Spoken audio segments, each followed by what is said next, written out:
Putin.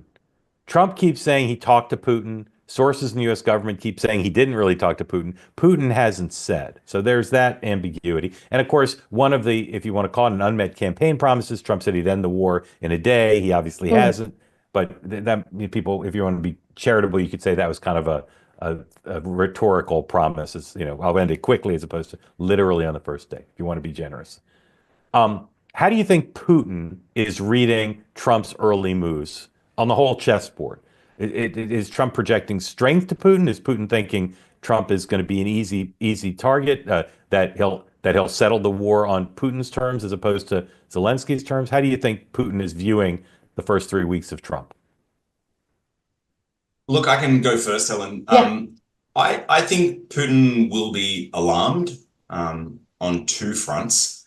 One, on the battlefield, there are Ukrainian troops still occupying a big chunk of Russia in a region called Kursk. They've been there for 6 months, and Putin, a supposed superpower and a strongman, can't even eject the soldiers of his smaller neighbor from his own turf.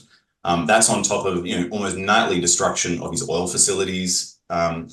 He's bleeding his sort of rainy day fund. He's in a lot of trouble, and I don't see it getting better. I just see it getting worse and worse. His industrial base is just destroyed. Then Trump arrives, and I think part of Putin's hope was that, just as Trump had promised on the campaign trail, he was going to find a deal. And the fact of promising a deal would have been, a potential face-saving, life-saving off-ramp for Putin. He might, keep his gains. He's occupied parts of Ukraine and then, invest time in rebuilding what he's destroyed. 800,000 casualties, an economy in ruins. But Trump, as is so often the case, has been unpredictable and wily and said multiple different things. And I think that's leaving Putin and his advisors a little alarmed. There's talk of the US doubling down on support for Ukraine.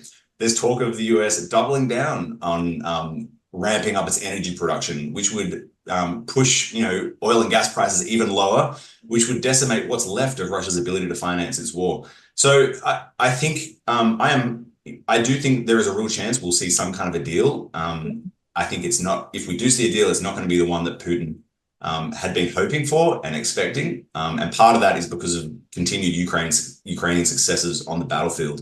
What do you think, Helen?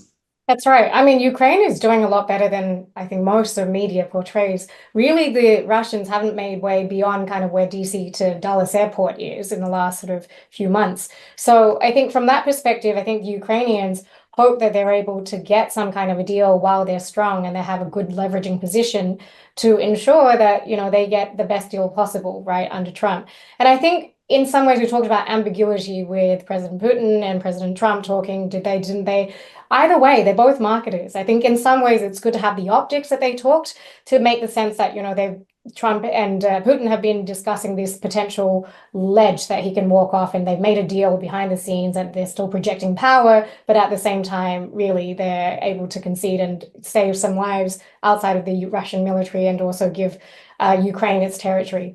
So what the configurations of that looks like, I'm not sure, but at least this is paving the way to a conversation that will probably happen in the next few months. I mean, we thought it was going to be at the security conference, but turns out it's probably not, but maybe it is. Who knows?